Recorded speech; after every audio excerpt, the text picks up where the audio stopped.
ও মাই god, Ayaan তুই seriously? আরে আমি তো ভাবলাম আমার চোখের পাওয়ার বেড়ে গেছে নাকি। হ্যাঁ, ফারাদের গলার স্বরে বিস্মিত তাচ্ছিল আর এক ধরনের টেরাটল নাটকীয় এমনভাবে মিশেছিল যে গার্ড হেরিটেজের রিসর্টের বিশাল ঝাড়বাতির ঝলমল করা প্রবেশপথে দাঁড়িয়ে আয়ন শুধু একটা সেলিব্রিটি সুলভ হাসি উপহার দিল, যেন সে কোনো রেড কার্পেটে হেঁটে এসেছে আর ফারহাদ তার একনিষ্ঠ ভক্ত। আসসালামু আলাইকুম দোস্ত, তোর বিয়ে বলো কথা আর আমি আসবো না? তোর জীবনে এই ঐতিহাসিক মুহূর্তে সাক্ষী না থাকলে চলে কি? তাছাড়া ফ্রিতে বিরিয়ানি খাওয়ার সুযোগ কে ছাড়ে বল? আয়নের কণ্ঠে ছিল হালকা কৌতূহল, যা ফারাহাতের দাম্ভিত্যটাকে এক ফুকারে উড়িয়ে দেওয়ার জন্য যথেষ্ট। ফাহাদ তাকে আপাতমস্তক এমনভাবে জড়িত করল যেন সে কোনো প্রত্নতান্ত্রিক নিদর্শন দেখছে। তোর রসিকতা এখনো বদলায়নি দেখছি, কিন্তু তোর অবস্থা সেই 10 বছর আগের ভার্সিটির ক্যান্টিনে যেমন দেখতাম এখনো ঠিক তেমনই। এখনো কি সেই লাল রঙের টি শার্ট পরেই ঘুরিস নাকি? হ্যাঁ, আর স্বপ্ন? আরে সেই যে বলতি এমন এক অ্যাপ বানাবি যা দিয়ে মানুষ মশা মারতে পারবে, সেই অ্যাপ কি প্লে স্টোরে এসেছে? বল না, যদি এসে থাকে তাহলে আমরাও ডাউনলোড করি। এই বিয়ের অনুষ্ঠানে অনেক মশা আছে। হ্যাঁ, আয়ন একটা দীর্ঘশ্বাস ফেলার ভান করে বলল, আরে না দোস্ত, প্লে স্টোর রাজি হলো না। ওরা বলল আমার অ্যাপ মার্কেটে এলে সব কয়েল কোম্পানি দেউলিয়া হয়ে যাবে, দেশের অর্থনীতিতে ধস নামবে। তাই দেশের স্বার্থে এই প্রজেক্টটা আপাতত স্থগিত রেখেছি। ঠিক তখনই পেছন থেকে একটা হাই ভোল্টেজের কণ্ঠ ভেসে এলো, যা শুনে মনে হলো আশেপাশে সবাই এক লাফে অ্যাটেনশন হয়ে যাবে। Fahad, what are you doing here? তোমার কি কোনো ধারণা আছে বরকে স্টেজে 10 মিনিট আগে পৌঁছাতে হয়? আর আমার ভেন্ডাররা তোমার টিকটক স্টার কাজিনদের জন্য ভেতরেই ঢুকতে পারছেন না। সারা ইভেন্ট প্ল্যানের এর সংঘোষিত কুইন তাকে একটা ওয়াকি টকি আর কাঁধে অদৃশ্য এক অহংকারের বোঝা নিয়ে তাদের দিকে এগিয়ে এলো। তার হাঁটা চলা এমন একটা ভাব যেন এই রিসোর্টের প্রতিটা ঘাস তার অনুমতি নিয়ে গজিয়েছে। ফারহাদের পাশে দাঁড়ানো আয়ানকে দেখে তার এগিয়ে আসা কদমগুলো ব্রেক কষল, তার নিখুঁতভাবে আঁকা ভুরু দুটো প্রায় আকাশে উড়ে গেল। আয়ান, তুমি? সারা কণ্ঠস্বর এমন একটা টোন ছিল যেন সে চিড়িয়াখানায় একটা বিরল প্রজাতির প্রাণী দেখে ফেলেছে, যা এখানে থাকার কথা নয়। তুমি এখানে কি করছো? ওয়েটারদের নতুন ইউনিফর্ম তো এটা ছিল না, আর এতদিন পর কোত্থেকে উদয় হলে? আয়ান তার দিকে ঘুরে এমন একটা হাসি দিল যা একই সাথে নিরীহ ও দুশ্মনীতে ভরা। আসসালামু আলাইকুম মিস সারা। না, আমি ওয়েটার নই, আমি অতিথি। যদিও ফাহাদ বলেছে ভালো পরামর্শ করলে নাকি শেষে একটা আইসক্রিম বেশি পাওয়া যেতে পারে। সারা তারাই রসিকতায় বিন্দুমাত্র মজা পেল না, তার চোখের মুখে ফুটে উঠল স্পষ্ট বিরক্তি আর হতাশা। ফাহাদ, তুই ওকে দাওয়াত দিয়েছিস? সিরিয়াসলি? তুই জানতি না আমার ইভেন্টের একটা থিম আছে, একটা ডেকোরাম আছে? এখানে যারা এসেছে তারা সবাই সে সোসাইটির টপ ক্লাস বলতে গিয়েও থেমে গেল এবং আয়নের দিকে এমনভাবে তাকালো যেন তার সাধারণ পোশাকটাই একটা জাতীয় অপরাধ। ফারাদ কিছুটা বিরক্ত হয়ে বলল, আরে ও আমার তোর সবারই তো ভার্সিটির বন্ধু। বন্ধু? দেখ ফাহাদ, আমার কোনো সমস্যা নেই, কিন্তু তোর এই বন্ধু যদি ভুল করে কোনো ভিআইপি গেস্টের সাথে সেলফি তুলতে যায় বা বুফে কাউন্টারে গিয়ে ধাক্কাধাক্কি শুরু করে, তাহলে কিন্তু আমার কোম্পানির রেপুটেশনের 12টা বাজবে। ওকে বুঝিয়ে দে যেন এক কোনায় চুপচাপ বসে থাকে। এই বলে সে আয়নের দিকে তাকিয়ে একটা শুকনো হাসি দিল আর বলল, এনজয় দ্য শো আয়ান। যদি কিছু লাগে, মানে পানি বা টিস্যু, তাহলে স্টাফদের কাউকে ডেকো। কথাটা শেষ করে সে ঘুরে দাঁড়ালো। সারা যখন অহংকারী ভঙ্গি ঘুরে হনহন করে যেতে নিল, তখন তার পায়ে 6 ইঞ্চ হিল কার্পেটের একটা আলগায় সুতো আটকে গেল। সে টাল সামলাতে না পেরে প্রায় পড়েই যাচ্ছিল। তার মুখ থেকে একটা চাপা আর্তনাদ বেরিয়ে এলো, আর কেউ কিছু বোঝার আগেই আয়ান তার জায়গা থেকে এক পা এগিয়ে গিয়ে বাতাসে যেন একটা অদৃশ্য জল ছুড়ে দিল। সে সারার বাহু ধরে তাকে পড়ে যাওয়ার থেকে বাঁচালো, কিন্তু এমন ভাব ধরলো যেন এটা কোনো সিনেমার স্লো মোশন দৃশ্য। তার স্পর্শ ছিল হালকা কিন্তু দৃঢ়। সারা নিজেকে সামনে নিয়ে আয়ানের দিকে তাকালো। তার চোখে তখনও ভয় আর বিস্ময়ের ঘোর। আয়ান তাকে ছেড়ে দিয়ে তার সেই ট্রেডমার্ক দুটো হাসি নিয়ে চোখ ইশারায় বলল, হিল যত উঁচু হয় পড়ার সম্ভাবনাও তত বাড়ে। মিস ইভেন্ট প্ল্যানার, মাটির কাছাকাছি থাকাই সবচেয়ে নিরাপদ। তারপর সে সবার কানের কাছে মুখ নিয়ে এসে ফিসফিস করে বলল, আর হ্যাঁ, আমি পানি বা টিস্যুর জন্য স্টাফদের ডাকি না। আমি সাধারণত পুরো কোম্পানিটাই কিনে ফেলি। এই শেষ কথাটা এতই অপ্রস্তুতিত এবং আত্মবিশ্বাসের সাথে কথা বলা হয়েছিল যে সারা কয়েক মুহূর্তের জন্য স্তব্ধ হয়ে গেল। সে আয়ানের চোখে গভীর এমন একটা কিছু ঝলকানো দেখল যা তার এত বছরের চেনা সব হিসাব নিকাশকে ওলটপালট করে দেওয়ার জন্য যথেষ্ট। এই ছেলেটা কি সত্যিই শুধু একজন সাধারণ বেকার যুবক, নাকি তার এই সাধারণত্বের আড়ালে লুকিয়ে আছে এক অজানা পৃথিবীর রাজকুমার? সারা কোনো উত্তর না দিয়ে মনে মনে বলে, রাগে অপমানে বিস্ময় প্রায় দৌড়ে সেখান থেকে চলে গেল। কিন্তু আয়ানের বলা শেষ কথাটা আর তার চোখের সেই ধারালো চাহনিটা তার মাথায় বুলেট ট্রেনের মতন ঘুরতে শুরু করে দিল। রিসর্টের সুবিশাল হলরুমটা তখন হলুদ কাদা আর রজনীগন্ধার সুবাসে মোমো করছে। গায়ে হলুদের অনুষ্ঠান তখন প্রায় জমে উঠেছে। উজ্জ্বল আলো, কাওয়ালির মনমাতালো সুর আর অতিথিদের হাসির শব্দে চারিদিকে মুখরিত। কিন্তু এই সব কিছু থেকে দূরে এক কোনায় একটা সোফায় চুপচাপ বসেছিল আয়ান, তার হাতে জুসের একটা গ্লাস। কিন্তু সে তাতে চুমুক দেওয়ার আগ্রহ পাচ্ছে না। পুরানো বন্ধুরা তাকে একা পেয়ে যেন নতুন বিনোদন খুঁজে পেয়েছেন। কি রে আয়ান, এখনো কি সেই অ্যাপ বানানোর ভূত মাথা থেকে নামেনি?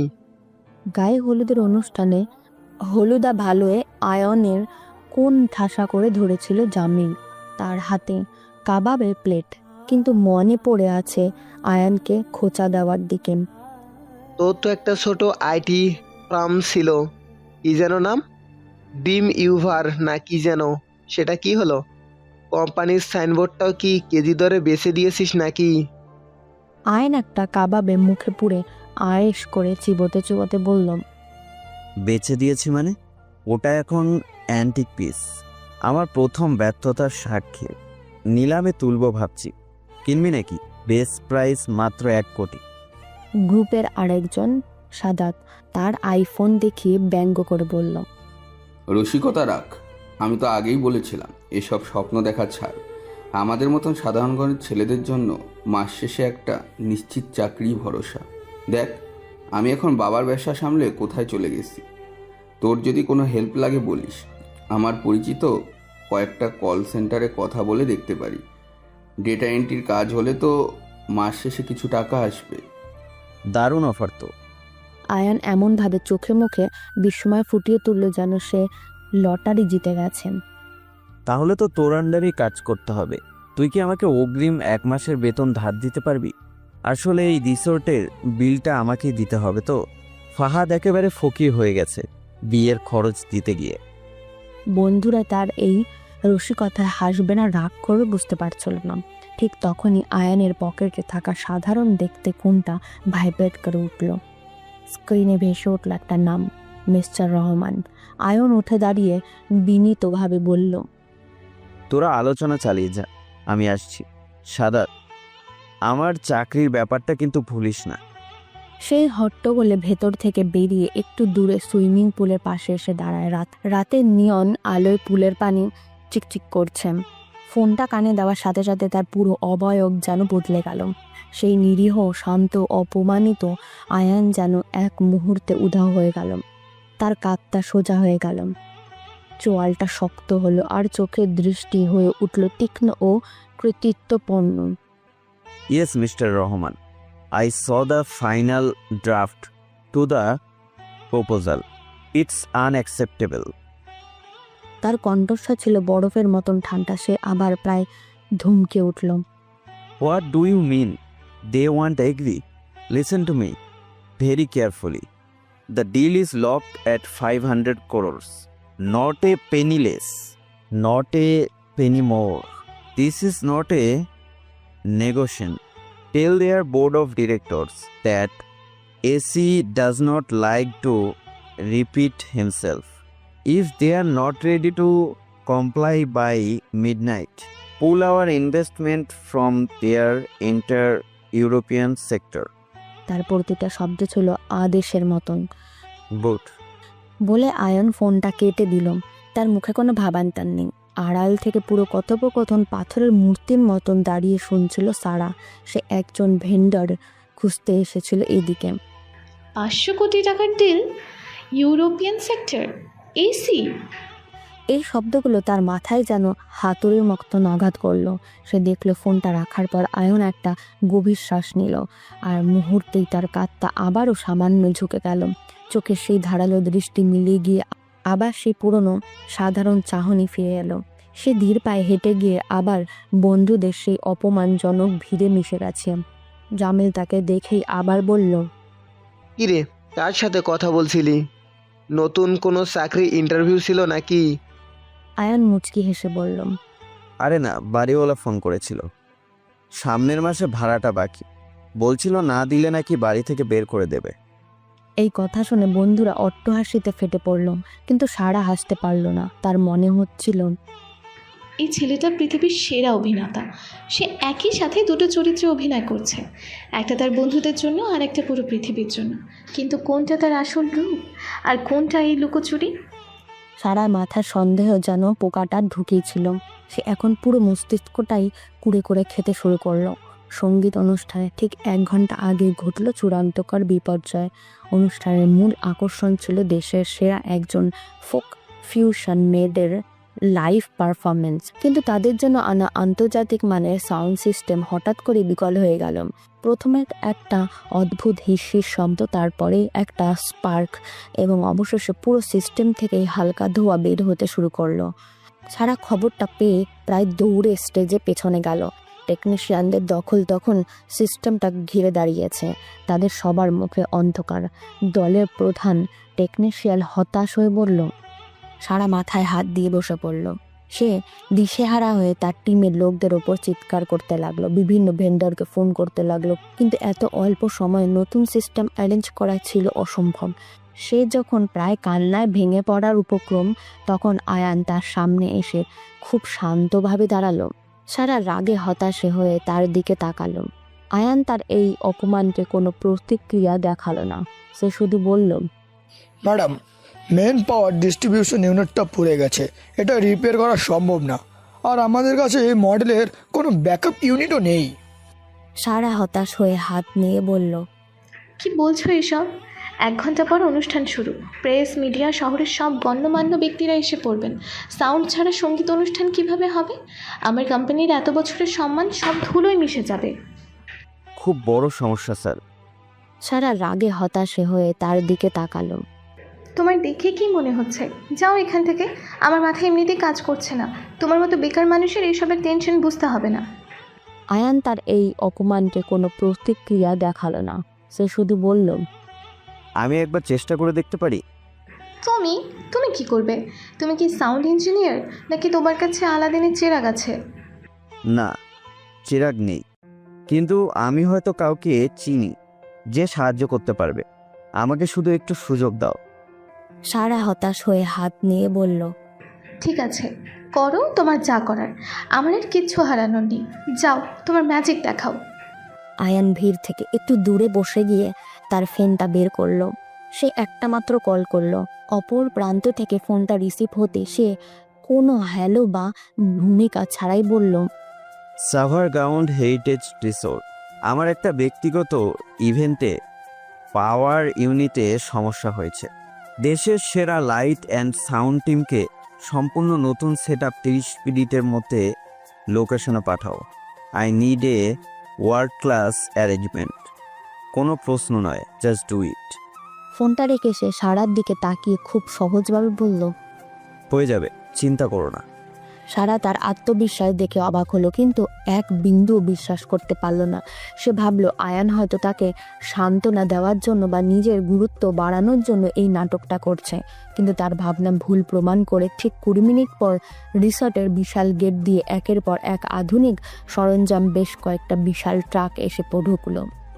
দেশের সবথেকে নামকরা এবং দামি invest supply company sound master pro এর লোগো লাগানো সেই ট্রাকগুলো। তাদের কর্মীরা ঝড়ের বেগে নেমে কাজ শুরু করে দিল।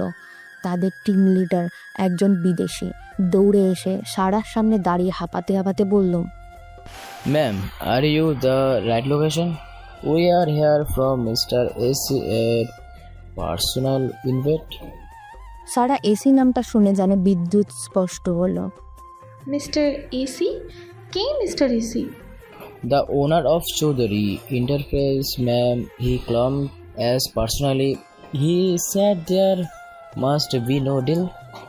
সারা হতবাক হয়ে পাশে দাঁড়ালো, আয়নের দিকে তাকালো। আয়ন এমনভাবে দাঁড়িয়ে কফি খাচ্ছিল যেন কিছুই হয়নি। সে শুধু সারার দিকে তাকিয়ে মৃদু হেসে বলল, বলেছিলাম না হয়ে যাবে। টিমের কর্মীরা যখন দ্রুত কাজ করছিল তখন একটা বিশাল ভারী স্পিকার বক্স ক্রেন থেকে নামানোর সময় তার একটা হুক খুলে যায়। বক্সটা সরাসরি যেদিকে পড়ছিল সেখানে দাঁড়িয়ে সারা তার টিমকে নির্দেশ দিচ্ছিল। সবাই চিৎকার করে উঠল, ভয়ে কেউ নড়তে পারছিল না। সারা ভয়ে চোখ বন্ধ করে ফেললো, কিন্তু সে কোনো ব্যথা অনুভব করলো না। কয়েক সেকেন্ডের পর চোখ খুলে সে দেখলো আয়ান তাকে এক হাত জড়িয়ে ধরে নিরাপদ দূরত্বে সরিয়ে নিয়ে এনেছে। সারা স্পিকার বক্সটা তাদের থেকে কয়েক ইঞ্চি দূরে মাটিতে পড়ে বিকট শব্দ করেছে।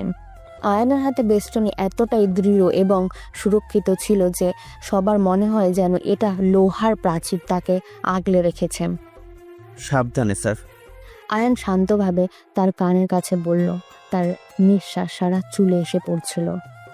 বিপদের আঁচ পেলে সরে যেতে হবে, নয়তো বিপদকেই সরিয়ে দিতে হয়, দাঁড়িয়ে থাকতে নেই। সারা আয়নের চোখের দিকে তাকিয়ে সারার হৃদস্পন্দন অনিয়মিত হয়ে গেল। এই লোকটাকে সে কি সত্যি একজন সাধারণ মানুষ? তার মনে হলো আয়ান এই সাধারণ চেহারা আড়ালে এমন একটা সত্তা লুকিয়ে আছে যা পাহাড়ের মতন দৃঢ় এবং সমুদ্রের মতন গভীর। সঙ্গীত অনুষ্ঠান শুরু হলো দারুণভাবে। নতুন সাউন্ড সিস্টেম কোয়ালিটি ছিল অবিশ্বাস্য। সারা পেশাগতভাবে খুশি হলেও তার মনে পড়েছিল যে আয়নের রহস্য নিয়ে। ঠিক তখনই দামি ইতালিয়ান স্যুট পরে, হাতে রোলেক্স ঘড়ি আর মুখে একটা আত্মবিশ্বাসের হাসি নিয়ে পার্টিতে প্রবেশ করলো শহরের নামকরা তরুণ রিয়েল এস্টেট ব্যবসায়ী কাশিফ। সে সারার পুরো বন্ধু এবং অনেক দিন ধরেই তাকে ইমপ্রেস করার চেষ্টা করেছিল। কাশিফ সারার কাছ থেকে এসে এক তোড়া লিলি ফুল এগিয়ে গিয়ে বলল, সারা ডার্লিং, অসাধারণ আয়োজন। আমি জানতাম তুমি ছাড়া এটা আর কারো পক্ষে সম্ভব ছিল না। You look stunning. ধন্যবাদ কাশিফ। কাশিফের চোখ পড়ল এক কোণায় দাঁড়িয়ে থাকা আয়নের ওপর। সে তখন বরের সাথে কথা বলছিল। এই ছেলেটাকে ওই কর্নারে দেখে তো মনে হচ্ছে ওয়েটারদেরকেও। আজকাল তোমাদের অনুষ্ঠানে এদেরও ঢুকতে দাও নাকি? সারা দ্রুত তার ভুল ভাঙল। ও ফাহাদের ভার্সিটির বন্ধু আয়ান। ও সেই বেকার ছেলেটা। কাশিফ তাচ্ছিল্যের সাথে ঠোঁট বাঁকিয়ে হাসলাম। ওর তো একটা ছোটোখাটো দোকান ছিল না কি যেন, লাটে উঠেছে শুনেছি। বেচারা ফাহাদের ওকে দাওয়াত না দিলেই ভালো হতো, পার্টির সৌন্দর্যটা নষ্ট হচ্ছে। এরপর সে কিছু ধনী অতিথি ব্যবসায়ীদের সাথে কথা বলার সময় নিজের গুরুত্ব বাড়ানোর জন্য বড়ই করে বলতে শুরু করলো। আপনারা তো জানেনই আমি চৌধুরী এন্টারপ্রাইজের সাথে একটা বিশাল হাউজিং প্রজেক্ট নিয়ে কাজ করছি। তাদের নতুন স্যাটেলাইট টাউন প্রজেক্টটা আমিই পাচ্ছি। মিস্টার এসি নিজে আমার প্রেজেন্টেশন দেখছেন, তিনিও আমার আইডিয়া মুগ্ধ। বলেছেন আমার মতো ভিশনারি ইয়ং এন্টারপ্রেনারের সাথেই তিনি কাজ করতে চান। আয়ান তখন পাশে দাঁড়িয়েছিল। সে কাশিফের কথা শুনে শান্তভাবে তার দিকে তাকিয়ে বলল, কিন্তু চৌধুরী এন্টারপ্রাইজ তো তাদের নতুন satellite town project German passive house technology ব্যবহার করার সিদ্ধান্ত নিয়েছে, যা কার্বন ফুটপ্রিন্ট প্রায় শূন্যের কোঠায় নামিয়ে আনবে। আর আপনার প্রস্তাবিত আইডিয়া তো গুণাগতিক গ্রিন বিল্ডিং কনসেপ্ট নিয়ে, যা তারা তাদের ইন্টারনাল মিটিংয়ে গত মাসেই বাতিল করে দিয়েছে পরিবেশগত অপর্যাপ্ততার কারণে। আপনি কি কোম্পানির লেটেস্ট সাস্টেইনেবিলিটি রিপোর্টটি দেখেননি? আয়নের এই একটা কথায় পুরো আসর যেন বরফ হয়ে গেল। কাশিপের মুখটা ফ্যাকাশে হয়ে গেল। সে ভাবতে পারেনি এই সাধারণ দেখতে ছেলেটা কোম্পানিতে এত ভেতরে এবং টেকনিশিয়ালের খবর জানবে। তুমি এসব ফালতু কথা কোথায় পেয়েছো? তুমি কে এসব বলার? যারা স্বপ্ন দেখে তারা শুধু নিজের স্বপ্ন নিয়েই ভাবে না, চারপাশের পৃথিবী নিয়েও খবর রাখে। কাশিপ সাহেব। আয়ন মৃদু হাসে, তার দিকে এক পা এগিয়ে এসে খুব নিচু স্বরে বলল, যা শুধু কাশিপই শুনতে পেল। আর আপনার উচিত অন্যের নাম ভাঙিয়ে খাওয়ার আগে সেই মানুষটার হোমওয়ার্কটা ভালো করে করা, কারণ মিস্টার এসি মিথ্যাবাদী আর ফাঁকিবাজদের একদম পছন্দ করে না। এই ছোট্ট কিন্তু ধারালো জবাবে কাশিপ অপমানে রাগে লাল হয়ে গেল। সে কোনো কথা না বলে রাগে গজগজ করতে করতে সেখান থেকে সরে গেল। আর সারা যে দূর থেকে সবটা তার কাছে আয়নের রহস্যের পরিচয় এখন তার শুধু সন্দেহ নয়, প্রায় এক নিশ্চিত ধাঁধার পরিণত হলো। এই ছেলেটা কে? সে কি সত্যি একজন সাধারণ বেকার যুবক, নাকি অতীতের ছাই থেকে উঠে আসা এক ফিনিক্স পাখি যার ডানামালার শব্দ এখনো কেউ শুনতে পায়নি, কিন্তু তার আগুনের আঁচটা সবাইকে ধীরে ধীরে স্পর্শ করতে শুরু করেছে? সারার মনে বলছিল এই বিয়ে অনুষ্ঠান শেষ হওয়ার আগে এই রহস্যের ওপর থেকে পর্দা উঠবে। বিয়ের পরের দিন এক নতুন সকাল। সারার আর্কেডিয়ার একটি আধুনিক ছিমছাম কিন্তু শৈল্পিক স্থাপত্য ফার্মের অফিস। সকাল 10টায় কাচের দেওয়ালের বাইরে ঢাকার ব্যস্ত জীবন। অফিসটা খুব বড় না হলে প্রতিটা কোণে রুচি এবং পেশাদায়িত্ব ছাপ স্পষ্ট। দেওয়ালে সাদা রঙের ওপর নীল রং এবং ধূসর রঙের জ্যামিতিক নকশা। এক পাশে বেশ কিছু পুরস্কার এবং প্রশংসা স্থাপত্য জানানো। বিয়ের অনুষ্ঠানে ক্লান্তি এখনো পুরোপুরি কাটেনি, কিন্তু সারা আহমেদ তার কাছে ফিরে এসেছে। তার পরনে একটি মার্জিত ধূসর রঙের ফর্মাল শার্ট এবং কালো ট্রাউজার, চুলগুলো পরিপাটি করে খোপা করা। তার ড্রেসের ওপর একটি বিশাল আর্কিটেকচারের মডেল রাখা। সে সেটার দিকে তাকিয়ে গভীর মনোযোগ দিয়ে কিছু একটা ভাবছে। তার সহকারী অনন্য কফির মগ হাতে প্রবেশ করে। অনন্য বলল, ম্যাডাম আপনার কফি। সারা মডেল থেকে চোখ না সরিয়েই হাতে বাড়িয়ে মগটা নেয়। তার মুখে হালকা চিন্তার ছাপ। Thank you Ananya. লিগেসি গ্রুপের ফাইনাল প্রেজেন্টেশনের সব ফাইল রেডি তো? মিস্টার রহমানের সাথে আমার আজ দুপুরে কথা বলার কথা। অনন্যা ইতস্তত করে বলে, ম্যাডাম ওই বিষয়ে একটা সমস্যা হয়েছে। সারা এবার পুরোপুরি অনন্যার দিকে ফেরে। তার ভুরুতে ভাঁজ পড়ে। কি সমস্যা? ম্যাডাম লিগেসি গ্রুপ থেকে একটু আগে ফোন এসেছিল। মিস্টার রহমানের পিএ ফোন করেছিলেন। অনন্য গলার স্বর শুনে সারার হৃদস্পন্দন যেন এক মুহূর্তের জন্য থেমে যায়। সে নিজেকে সামলে নেয়, শান্ত গলায় জিজ্ঞাসা করে, তারপর কি বললেন তিনি? তিনি জানালেন যে লিগেসি গ্রুপ আমাদের সাথে তাদের আরবান ওয়েসিস প্রজেক্টের চুক্তি বাতিল করছে।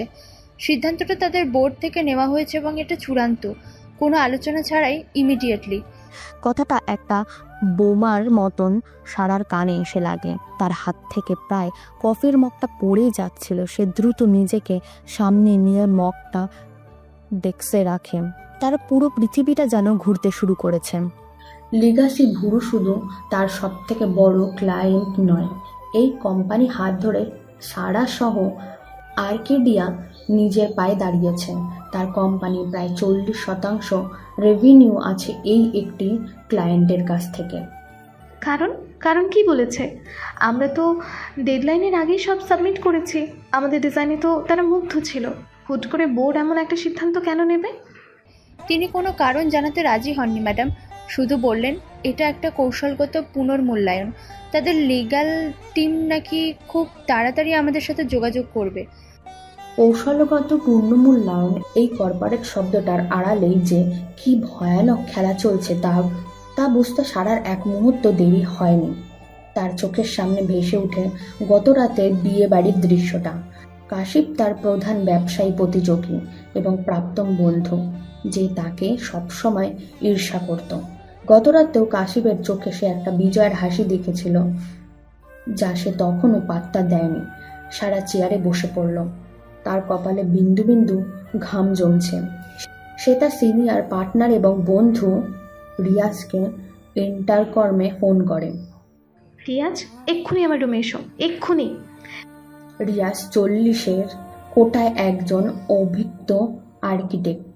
প্রায় দৌড়ে সারার রুমে প্রবেশ করে। সারার ফ্যাকাশে মুখ দেখেই সে বুঝতে পারে বিপদ গুরুতর। কি হয়েছে সারা, তোমাকে এমন লাগছে কেন? সারা কাঁপা কাঁপা গলায় পুরো ঘটনাটি খুলে বলল। সব শুনে রিয়াজ স্তব্ধ হয়ে যায়। এটা অসম্ভব। লিগ্যাসি গ্রুপ আমাদের ফাউন্ডেশন, তারা চলে গেলে আমরা তো পথে বসে যাব। আমাদের প্রায় 25 জন কর্মীর বেতন, অফিসের ভাড়া, সবকিছু তো এই প্রজেক্টের উপর নির্ভরশীল। সারা টেবিলে জোরে একটা ঘুষি মারে। তার চোখ ছলছল করে উঠল, কিন্তু সে নিজেই কঠিনভাবে নিয়ন্ত্রণ করে। এখন ভেঙে পড়লে চলবে না। এটা স্বাভাবিকভাবে ঘটছে না রিয়াজ, এর পিছনে কাশিফ আছে। আমি নিশ্চিত ওই লোকটা আমার সাফল্য কোনো দিনও মেনে নিতে পারেনি। বিয়েতেও ও আমাকে হুমকি দিয়ে বলেছিল, তোমার এই ডানাগুলো আমি কেটে দেবো সারা, খুব তাড়াতাড়ি। কিন্তু আমরা কি করতে পারি? লিগ্যাসি গ্রুপের মতো একটা জায়ান্টকে ফেরানোর ক্ষমতা আমাদের নেই।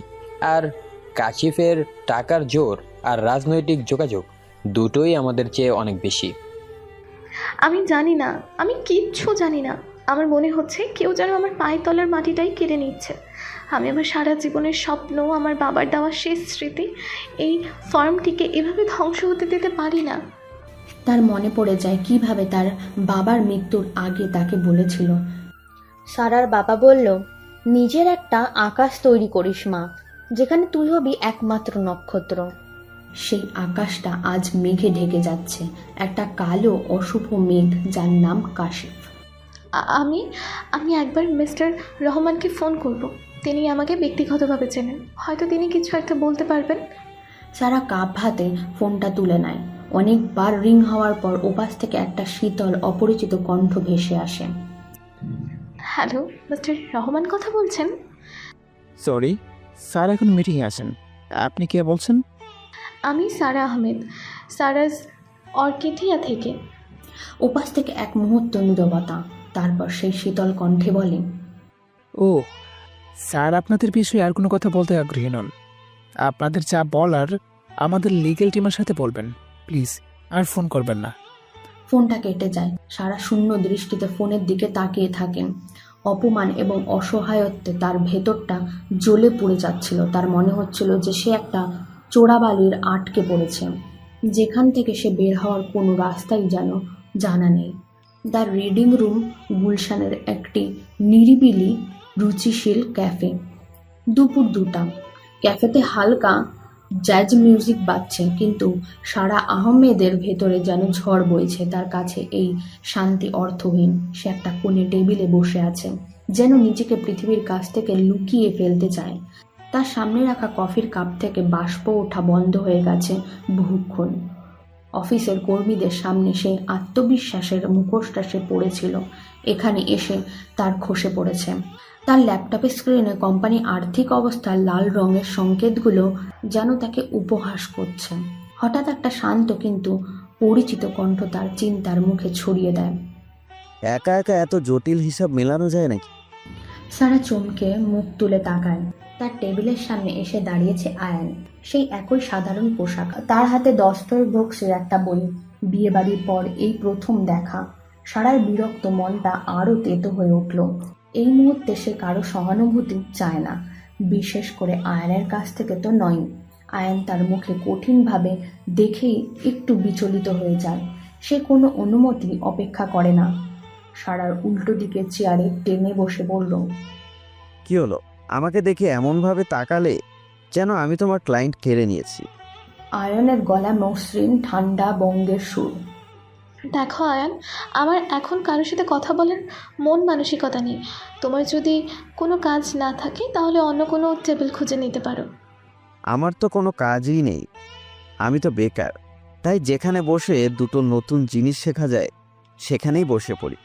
কিন্তু অবাক হচ্ছি, ইউনিভার্সিটির টপার, আজকের সফল আর্কিটেক্ট সারা আহমদকে এমন মনমরা হয়ে বসে থাকতে দেখে। শহরে আকাশে কি নতুন কোনো দুর্যোগের পূর্বাভাস আছে? তুমি কি আমাকে অনুসরণ করছো আয়ান? এটা কিন্তু বাড়াবাড়ি হয়ে যাচ্ছে। অনুসরণ? তোমাকে অনুসরণ করার মতন মূল্যবান ব্যস্ত তুমি কবে থেকে হলে সারা? আমি তো শুধু দেখছি আমার পুরনো এক পরিচিত মানুষ যে এক সময় আকাশ ছুঁতে চেয়েছিল, সে আজ সামান্য মেঘ দেখেই ভয় পাচ্ছে। তোমার আকাশে এখন দুর্যোগ চলছে, তাই না? Legacy group. তুমি তুমি এত কিছু জানো কি করে? যেটা তুমি জানো সেটা পুরো শহর জানে সারা। আর এটাও জানি এই দুর্যোগের পেছনে তোমার এক সময়ের প্রিয় বন্ধু কাসিফের পরোক্ষ একটা ভূমিকা আছে। লিগ্যাসি গ্রুপের বোর্ডে তার সামান্য প্রভাবই তোমার সাম্রাজ্য কাঁপিয়ে দেওয়ার জন্য যথেষ্ট ছিল। তুমি তুমি এত কিছু জানো কি করে? যেটা তুমি জানো সেটা পুরো শহর জানে সারা। আয়ান তার জন্য ব্ল্যাক কফির অর্ডার দেয়। আর এটাও জানি এই দুর্যোগের পেছনে তোমার এক সময়ের প্রিয় বন্ধু কাসিফের পরোক্ষ একটা ভূমিকা আছে। লিগ্যাসি গ্রুপের বোর্ডে তার সামান্য প্রভাবই তোমার সাম্রাজ্য কাঁপিয়ে দেওয়ার জন্য যথেষ্ট ছিল। সারার এমন মনে হলো তার পায়ের তলায় মাটি সরে যাচ্ছে। সে মরিয়া হয়ে নিজেকে শক্ত রাখার চেষ্টা করে। সে চায় না এই আয়ানের সামনে সে এক মুহূর্তের জন্য দুর্বল হোক। সেই আয়ান যাকে সে একদিন তার যোগ্য নয় বলে ফিরিয়ে দিয়েছিল। হ্যাঁ জানি, তো কি হয়েছে?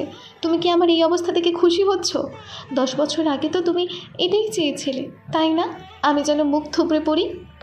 তার কথা যেন অতীতের কাটার খোঁচা ছিল। তার আয়ানের চোখে এড়ায় না। এক মুহূর্তের জন্য আয়ান মুখে হাসিটা মিলিয়ে গিয়ে একটা কঠিন রেখা ফুটে উঠল, কিন্তু পরক্ষণে সে নিজেকে সামলে নেয়। খুশি? আয়ান শব্দটা এমনভাবেই বলে যেন তার অভিধানে এই শব্দের কোনো অস্তিত্বই নেই।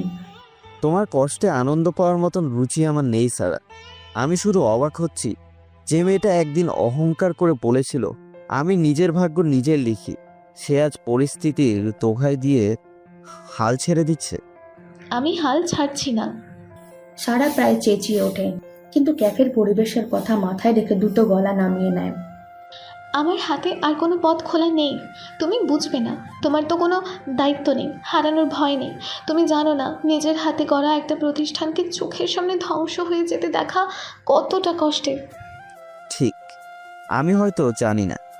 ঠিক তখনই ওয়েটার এসে আয়ানের অর্ডার করা ব্ল্যাক কফি আর সাথে এক size dark chocolate cheese cake টেবিলের সামনে রাখে। সারা অবাক হয়ে কেকটার দিকে তাকায়, কারণ সে এটার অর্ডার দেয়নি। তার ভুরু কুঁচকে যায়। সারা বিরক্ত এবং কিছুটা অবাক হয়ে যায়। আমি তো কেকের অর্ডার দেইনি। আয়ান শান্তভাবে ওয়েটারকে ধন্যবাদ জানিয়ে প্লেটটা সারার দিকে আলতো করে এগিয়ে দেয়। আমি দিয়েছি তোমার জন্য। আমার জন্য? কেন? আয়ান কফিতে চুমুক না দিয়েই সারার চোখের দিকে তাকিয়ে বলেন, কারণ আমি যতদূর জানি স্ট্রেস কমানোর জন্য আর্কিটেক্ট সারা আহমেদ সবচেয়ে প্রিয় ওষুধ হলো ডার্ক চকলেট, বিশেষ করে যখন তিনি কোনো বড় সমস্যায় পড়ে। আমার পছন্দের কথা তোমার কিভাবে মনে আছে? ইউনিভার্সিটিতে থাকতে যখন তুমি কোনো কঠিন ডিজাইন নিয়ে আটকা পড়তে বা পরীক্ষার আগে খুব চাপে থাকতে, তখন দেখতাম লাইব্রেরির সবচেয়ে কোণার টেবিলে বসে লুকিয়ে লুকিয়ে চকলেট খাচ্ছ। তোমার ধারণা ছিল তোমাকে কেউ খেয়াল করতো না, তাই না? আয়ান এই অপ্রত্যাশিত কথা এবং এত বছর পরেও এত ছোট একটি ব্যক্তিগত অভ্যাস মনে রাখার সারার কঠিন মুখের আবরণটা এক মুহূর্তের জন্য গলে যায়। তার অজান্তে ঠোঁটের কোণে এক চিলতে হাসি আভাস ফুটে ওঠে, যা সে দ্রুতই আবার সামনে নেওয়ার চেষ্টা করে। তার গাল দুটো সামান্য লাল হয়ে ওঠে। সারা চোখে সরিয়ে অন্যদিকে তাকিয়ে কিছুটা অপ্রস্তুতভাবে বলেন, ফালতু কথা, ওসব কবেকার কথা, আমার নিজেরই মনে নেই। তোমার মনে না থাকলেও আমার মনে আছে। কিছু স্মৃতি চাইলেও মুছে ফেলা যায় না সারা। এখন খাও, মেজাজ ঠান্ডা হবে, তারপর ঠান্ডা মাথায় ভাবা যাবে তোমার এই সাম্রাজ্যকে কিভাবে বাঁচানো যায়। নাকি তুমিও চাও তোমার স্বপ্নের কবর খোঁড়ার আগেই একটু মিষ্টিমুখ করে নিতে? আয়নের কথা শেষে খোঁচাটা সারার গায়ে লাগে, কিন্তু চকলেটের প্রতি তার দুর্বল এবং আয়নের এই প্রত্যাশিত কেয়ার দুটো মিলে সে আর না করতে পারে না। সে অনিচ্ছিত সত্ত্বেও কাঁটা চামচটা তুলে নেয়। সারা কেকের ছোট্ট একটা টুকরো মুখে দিয়ে দেয়, বলে, সাম্রাজ্য অত সহজে কবরে যায় না আয়ান। ঠিক আছে, বলো তোমার কি জ্ঞান দেওয়ার আছে, আমি শুনছি। তাহলে শোনো, লড়াই কিভাবে জিততে হয়, আর তুমি লড়াইটা ভুল প্রতিপক্ষের সাথে করছো। তোমার যুদ্ধটা কাসিফের বিরুদ্ধে নয়, তোমার যুদ্ধটা লিগেসি গ্রুপকে ফিরিয়ে আনার জন্য নয়, তোমার যুদ্ধটা তোমার নিজের হারানো আত্মবিশ্বাসের বিরুদ্ধে। আয়নের কথা সারা বিভ্রান্তিত হয়ে তাকায়। মানে কি তোমার কথার? আয়নের সামনে দিয়ে ঝুঁকে বসেন। তার চোখের দৃষ্টি এতটাই তীব্র আর স্থির যে সারা চোখে সরাতে পারে না। তুমি এখন ভাবছো কিভাবে কাসিফকে একটা শিক্ষা দেওয়া যায়, কিভাবে মিস্টার রহমানের কাছে গিয়ে করুণা ভিক্ষা করে চুক্তিটা ফেরত আনা যায়। আর ঠিক এটাই কাসিফ চায়। সে চায় তুমি তার পাতা ফাঁদে পা দিয়ে ছোট হও, দুর্বল হয়ে পড়ো। আয়নের প্রতিটা শব্দের জন্য একটি হাতুড়ি ঘা, যা সারা এতক্ষণ চিন্তার কাঠামোকে ভেঙে গুড়িয়ে দিয়েছেন। তাহলে তাহলে আমার কি করা উচিত বলো তুমি মনে করে? তাদের ভুলে যাও। লিগেসি গ্রুপকে তোমার পরিকল্পনা থেকে এমনভাবে বাদ দাও যেন তাদের কোনো অস্তিত্ব ছিল না। তোমার 40% আয় তাদের থেকে আসতো, ঠিক। তার মানে তোমার 60% শক্তি, তোমার ভিত্তি এখনো তোমার হাতে। তুমি তোমার শক্তিকে না দেখে কেবল তোমার ক্ষতস্থানটা নিয়ে পড়ে আছো। কিন্তু ওই 60% দিয়ে এই বিশাল প্রতিষ্ঠানকে টিকিয়ে রাখা অসম্ভব। অসম্ভব বলে কিছু নেই। তুমি শুধু টিকবেই না, তুমি নতুন করে উঠবে। তোমার ডিজাইন, তোমার কাজের প্রতি সততা, এটাই তোমার আসল শক্তি। তোমার বাকি ক্লায়েন্টদের এমন কাজ উপহার দাও যা ওই শহরের বুকে মাইল ফলক হয়ে থাকবে। তোমার ছোট প্রজেক্টগুলোকে দিয়ে বড় খবর তৈরি করো, এমন ব্র্যান্ড ভ্যালু তৈরি করো যেন লিগেসি গ্রুপের বোর্ড মিটিংয়ে তোমার নাম ওঠে, যেন তারা আফসোস করে বলে, সারা আহমেদকে ছেড়ে দেওয়াটা আমাদের সবচেয়ে বড় ব্যবসায়িক ভুল ছিল। তোমাকে তাদের কাছে যেতে হবে না সারা। সঠিক কৌশল দিয়ে খেললে তারা তোমার কাছে ফিরে আসতে বাধ্য হবে। আয়ন এক মুহূর্তের জন্য থামে। তার কণ্ঠস্বর আবারও আগের মতো শান্ত হয়ে আসে। মাঝে মাঝে সব হারিয়ে ফেলার ভয়টা নতুন করে সব পাওয়ার সবচেয়ে বড় অনুপ্রেরণা হয়ে দাঁড়ায় সারা। তোমার ডানা কেউ কাটেনি, তুমি শুধু ঝড়ের ভয়ে উঠতে ভুলে গেছো। সাহস করে খাঁচাটা ভাঙো, দেখবে আকাশটা আগের চেয়েও অনেক বড়। আয়নের কথাগুলো সারার ভেতরে যেন এক নতুন প্রাণ সঞ্চার করে। তার মনে হচ্ছিল যে সে একটা অন্ধকার কুয়োর মধ্যে পড়ে গিয়েছে, আর আয়ন এসে তার দিকে একটা দড়ি বাড়িয়ে দিয়েছে। তার হতাশ ক্লান্ত মনটা নতুন করে লড়াইয়ের শক্তি খুঁজে পায়।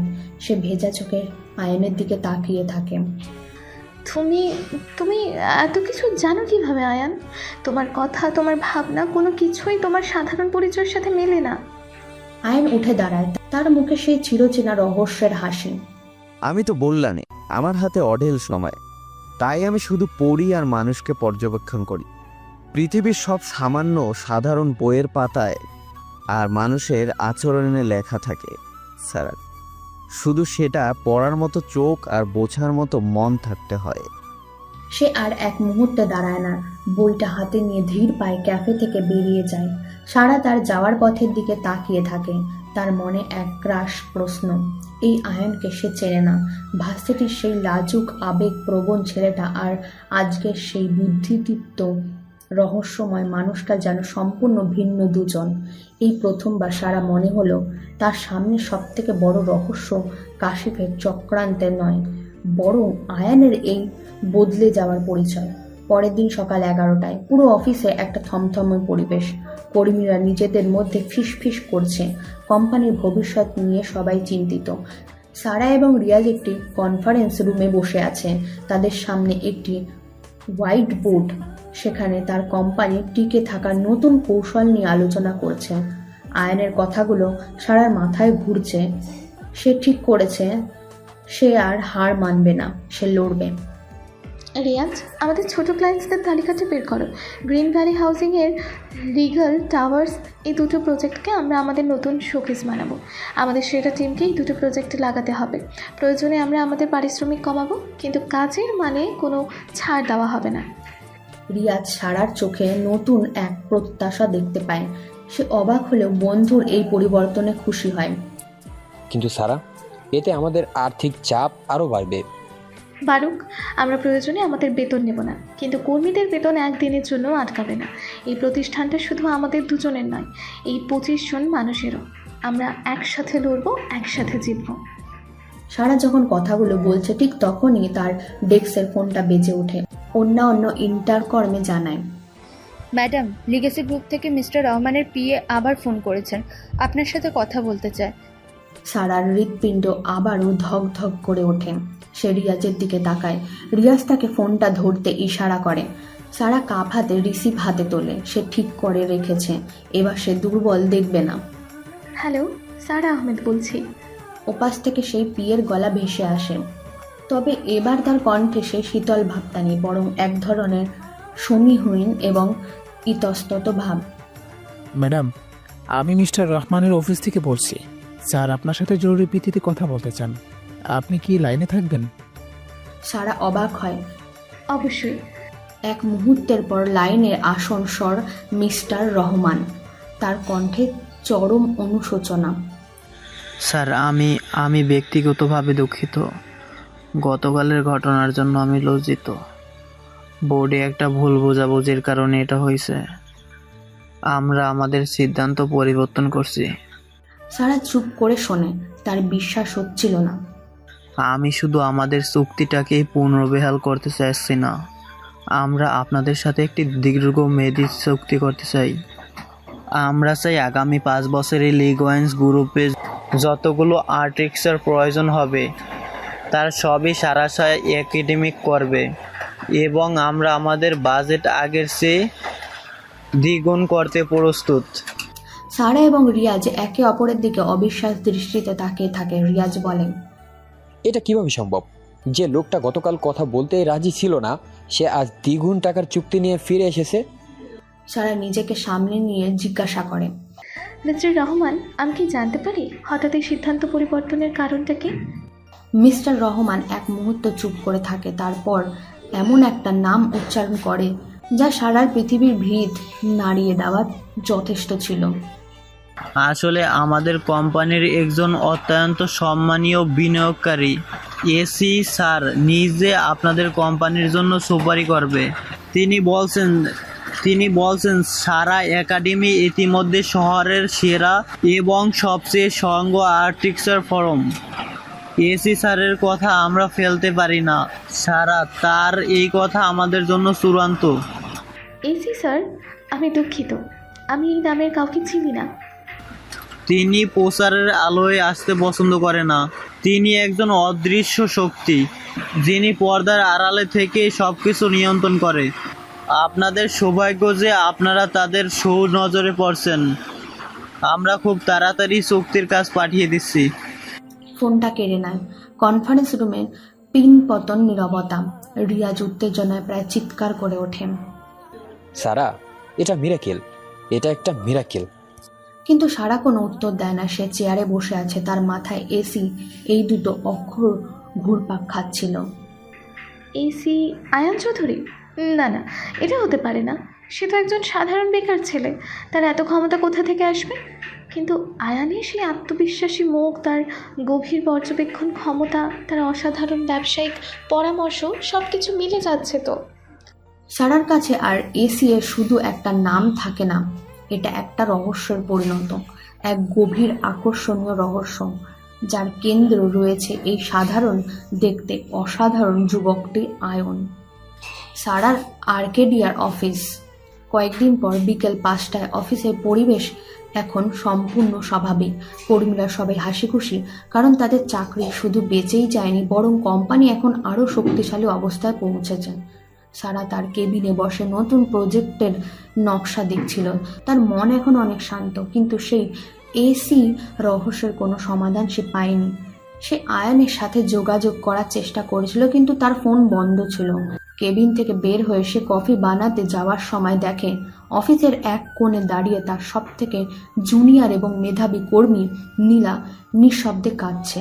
নীলা মেয়েটা খুব শান্ত এবং লাজুক। তাকে এভাবে কাঁদতে দেখে সারার অবাক হয়। সে এগিয়ে গিয়ে নীলার কাঁধে হাত রাখে। নীলা, কি হয়েছে? তুমি কাঁদছো কেন? সব ঠিক আছে?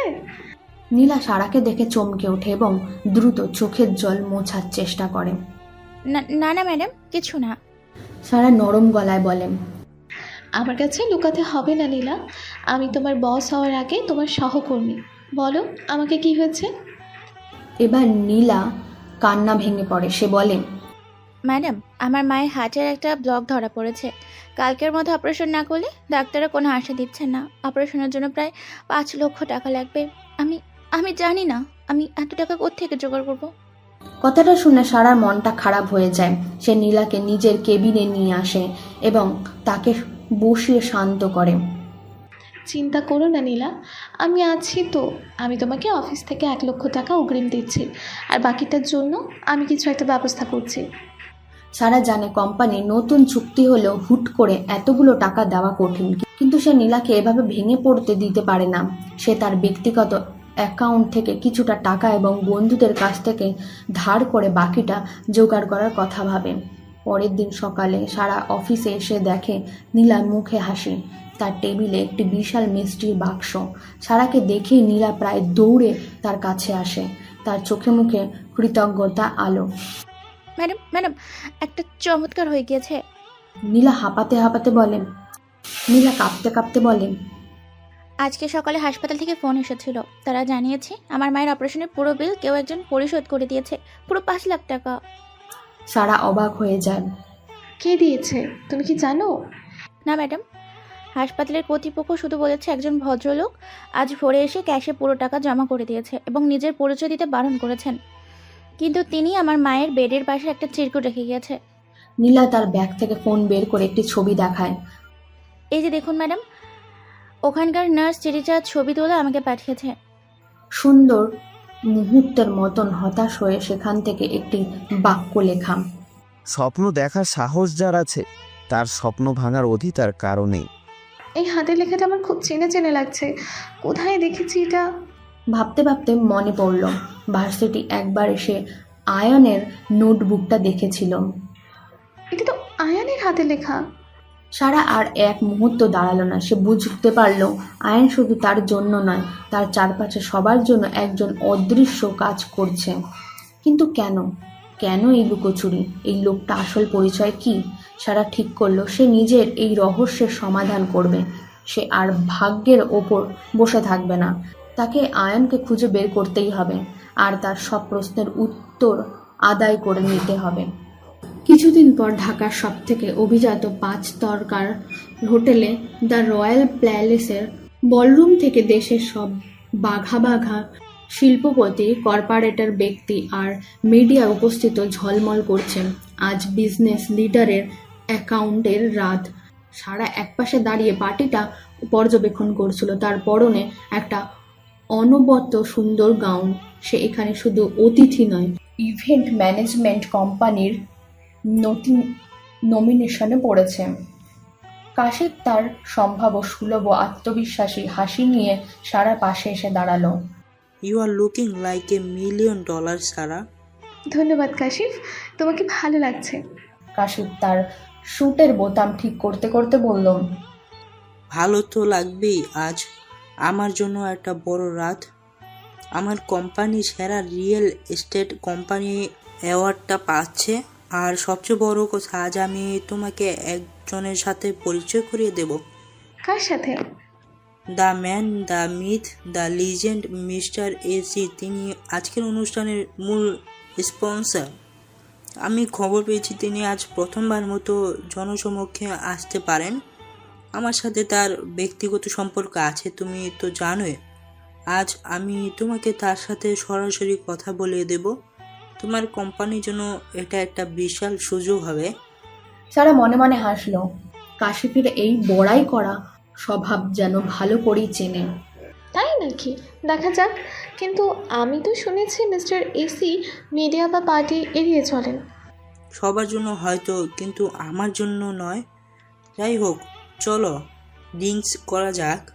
আর হ্যাঁ, তোমার সেই ভার্সিটির বন্ধু কি যেন নাম, আয়ান, তাকে তো এখানে দেখছি না। তাকে কি দাওয়াত দাওনি? নাকি তার কাছে পার্টিতে আসার মতো সুর ছিল না? কাশিপের অট্টহাসি এড়িয়ে সারা আয়ানকে খুঁজতে লাগলো। তার মন বলছিল সে এই পার্টির আড়ালে কোনো রহস্য আছে, যার কেন্দ্রে রয়েছে আয়ান। অবশেষে হলরুমের এক কোণে কম আলোয় সে আয়ানকে দেখতে পায়। সাধারণ কালো শার্ট প্যান্ট তাকে এই জাঁকজমকপূর্ণ পরিবেশের সাথে বেমানান এবং একা দেখাচ্ছিল। কাশিপও তাকে দেখে দূর থেকে ব্যঙ্গ করল। দেখেছ, আমি বলছিলাম না, বেচারা হয়তো জীবনে প্রথমবার এমন পার্টিতে এসেছে।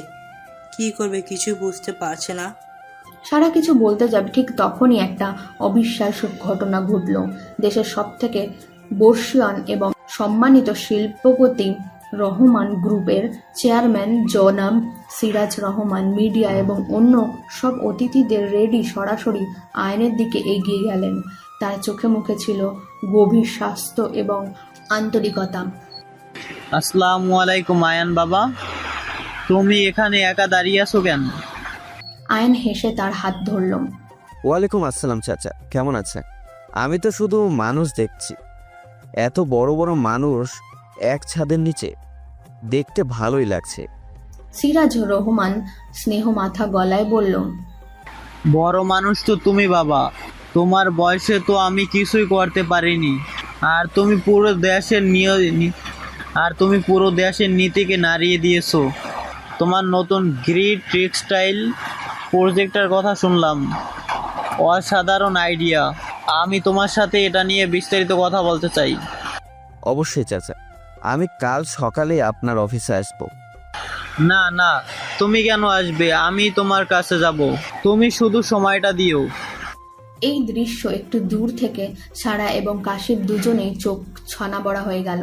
কাশিপ তার নিজের চোখকেই বিশ্বাস করতে পারছিল না। সে মনে মনে বলে, সিরাজুর রহমান, যার অ্যাপয়েন্টমেন্ট পাওয়ার জন্য দেশের মন্ত্রীরাও 1 মাস অপেক্ষা করে, তিনি নিজে আয়নের কাছে গিয়ে কথা বলছেন। এটা কিভাবে সম্ভব? সারা দেখল সিরাজ রহমান চলে যাওয়ার পর আয়ান ঠিক আগের মতন শান্ত হয়ে দাঁড়িয়ে রইল, যেন কিছুই হয়নি। তার মধ্যে কোনো ভাবান্তরই নেই, কিন্তু সারার মাথায় তখন ঝড় বইছে। এই লোকটা কি? সে কি কোনো বড় রাজনীতিবিদদের ছেলে, নাকি তার অন্য কোনো পরিচয় আছে যা সবাই জানে না? সারা যখন দ্বিধা নিয়ে দাঁড়িয়েছিল, তখন একজন ওয়েটার ট্রে হাতে করে জুস নিয়ে যাচ্ছিল। হঠাৎ পা পিছলে ওয়েটার প্রায় পড়েই যাচ্ছিল তার ট্রের সব গ্লাসে শরবত দামি গাউনের ওপর পড়ার উপক্রম হলো। সারা চোখ বন্ধ করে ফেলল, কিন্তু ঠিক তার আগের বারের মতন সে কোনো আঘাত পেল না। চোখ খুলে সে দেখল আয়ান কখন যেন তার সামনে এসে দাঁড়িয়েছে।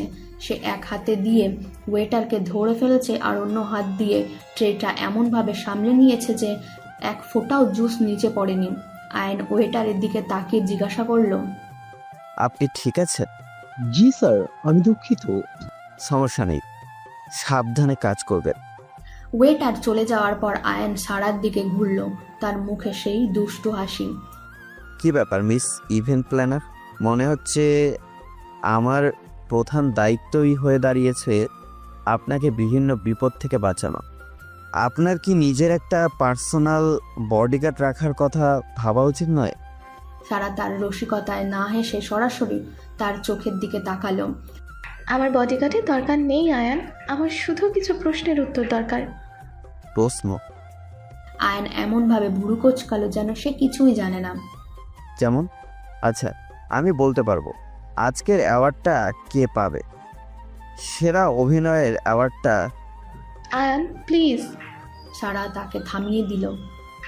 সিরাজুর রহমান সাহেব তোমাকে বাবা বলে ডাকেন কেন? ও, ওটাই।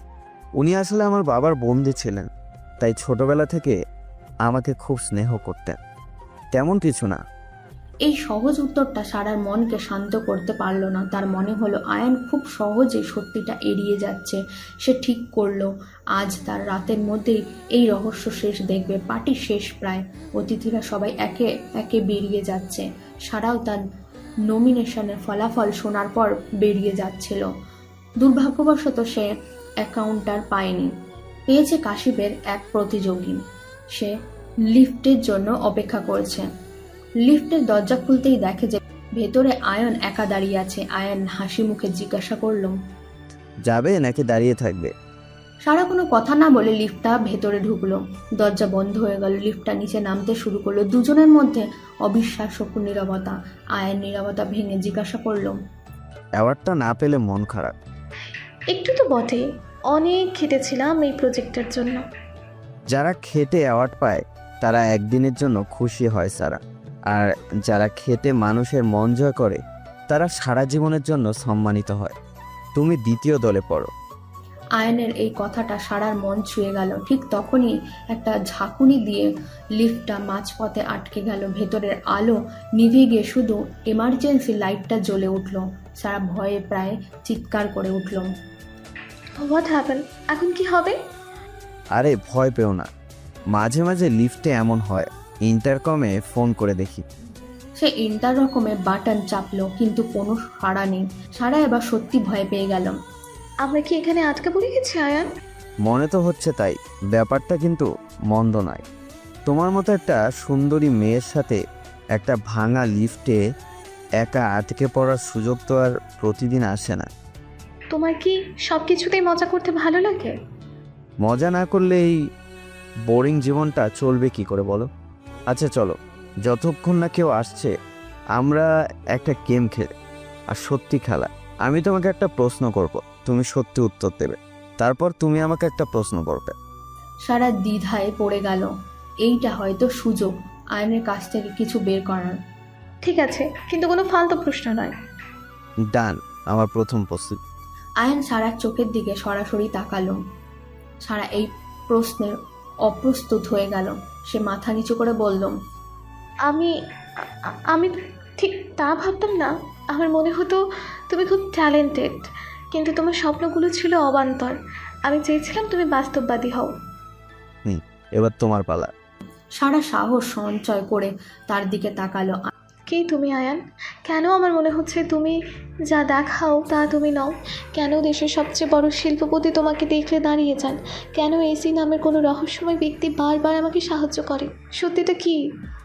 আয়ান তার এই প্রশ্ন শুনে হাসলো। আমি তো সেই আয়ান যাকে তুমি 10 বছর ধরে চেনো সারা। একজন সাধারণ ছেলে যে বড় স্বপ্ন দেখতে ভালোবাসে, বাকিটা হয়তো তোমার মনের ভুল। হয়তো তুমি আমাকে নিয়ে একটু বেশি ভাবছো। আমি বেশি ভাবছি? তুমি কি আমাকে বোকা পেয়েছো? ঠিক তখনই লিফটটা আবার একটা ঝাঁকুনি দিয়ে চলতে শুরু করলো। গ্রাউন্ড ফ্লোরে এসে দরজা খুলে গেল। আয়ন লিফট থেকে বেরিয়ে যাওয়ার আগেই সারার দিকে ঘুরে বলল, খেলাটা কিন্তু শেষ হয়নি সারা। পরের বার দেখা হলে তোমার প্রশ্নের উত্তর আমি অবশ্যই দেব। আয়ন ভিড়ে মিলে যেতে সারার মাথায় একরাশ প্রশ্ন ঘুরপাক খাচ্ছিল। হতভম্ব হয়ে যে সে কখন লবি দিয়ে গেছে, তখন মেঝেতে একটা দামি লেদারের কার্ড হোল্ডার দেখতে পায়। কৌতূহলবশত সেটা তুলে খুলতেই তার নিঃশ্বাস বন্ধ হয়ে গেল। ভেতরে থাকা চৌধুরী এন্টারপ্রাইজ এর কার্ড সোনালী অক্ষরে লেখা ছিল আয়ন চৌধুরী, প্রতিষ্ঠাতা ও সিও। কাপা হাতে কার্ডটা ধরে সারার চোখে ঝাপসা হয়ে এলো। আয়ান চৌধুরী, তার মানে এই সি মানে আয়ান চৌধুরী, এই রহস্যময় কিংবদন্তের তুল্য শিল্পপতি যাকে কেউ দেখেনি। সে আর কেউ নয়, ভার্সিটির সেই ব্যর্থ স্বপ্নবিলাসী বন্ধু আয়ান। তার মাথায় তখন আয়নের বলা সব কথাগুলো বাজতে শুরু করলো। তার রসিকতা, তার গভীর পর্যবেক্ষণ, তার সাহায্য, সব কিছু এখন এক সূত্রে মিলে যাচ্ছে। তার মানে সে এতদিন ধরে যা যা করেছে সব ছিল একটা মুখোশ, একটা নিখুঁত ছদ্মবেশ। কিন্তু কেন? হাতের সব প্রশ্নের উত্তর পেয়েও সারার মনে শান্তি হলো না, বরং এক বিশাল ঝড় উঠল। কেন আয়ন তার সাথে এই খেলাটা খেললো? সে কার্ড হোল্ড করে পার্সে ভরে আয়নে পেন্ট হাউসের দিকে রওনা দিল। আজ রাতেই সে মুখোশ হয়ে আড়লে মানুষটাকে মুখোমুখি তাকে দেখতে হবে। গাড়িটা যখন গুলশানে সেই অভিজাত বিল্ডিংয়ের সামনে থামল, তখন প্রকৃতি যেন সারা মনে ঝড় তোলার মতন মেলাচ্ছিল। তীব্র ঝড় বৃষ্টির জন্য ভেজা কাপড়ের কাপা কাপা পায়ে সে পেন্ট হাউসের দরজার সামনে এসে দাঁড়ালো। ডোরবেল চাপার আগেই দরজাটা খুলে গেল। ভেতরে শান্তভাবে দাঁড়িয়েছিল আয়ন, যেন সে সারার আগমনের জন্যই অপেক্ষা করেছিল। ভেতরে এসো সারা, এভাবে দাঁড়িয়ে থাকলে নিউমোনিয়া হয়ে যাবে, আর আমার পেন্ট হাউসের বিলের চেয়ে হাসপাতালের বিল অনেক বেশি হয়ে যাবে। তার কণ্ঠে ছিল শান্ত উদ্বিগ্নতা, কিন্তু তার স্বভাব সুলভ রসিকতার চেষ্টাও সে ছাড়ল না। সারা কোনো কথা না বলে রোবটের মতন ভেতরে ঢুকলো। পেন্ট হাউসের বিশাল ফ্লোর টু সিলিং কাপের জানলা দিয়ে পুরো ঢাকা শহরের যেন দেখা যাচ্ছে, যা এখন বৃষ্টির সাদা চাদরে ঢাকা। ঘরের ভিতরে মিনি মাইল স্টক কিন্তু আলিশান সজ্জা, দেওয়ালে ঝোলানো আসল জয়নুল আবেদিনের পেইন্ট, এক কোনায় রাখা গ্র্যান্ড পিয়ানো, সবকিছু যেন তার মালিকের রুচি এবং অকল্পনীয় ক্ষমতার নীরব সাক্ষ্য দিয়েছে। আয়ন একটা নীরব ধবধবে সাদা তোয়ালে তার দিকে এগিয়ে গিয়ে বলে, ভালোবাসার কুড়েঘর চ্যানেলে আপনাদের সকলকে আরও একবার স্বাগতম জানাচ্ছি। শুরু হচ্ছে আজকের গল্প। গল্পটির প্রথম পর্ব এখানেই শেষ করা হলো। গল্পটি আপনাদের কেমন লেগেছে তা কমেন্টের মাধ্যমে জানাতে ভুলবেন না, এবং চ্যানেলে নতুন হয়ে থাকলে চ্যানেলটিকে সাবস্ক্রাইব করে পাশে থাকা বেল আইকনে প্রেস করবেন, যাতে করে আমাদের প্রত্যেকটি নতুন নতুন গল্পের নোটিফিকেশন আপনাদের কাছে সবার প্রথম পৌঁছে যায়। দেখা হচ্ছে গল্পের পরবর্তী পর্বে। ততক্ষণ ভালো থাকবেন, সুস্থ থাকবেন। ধন্যবাদ।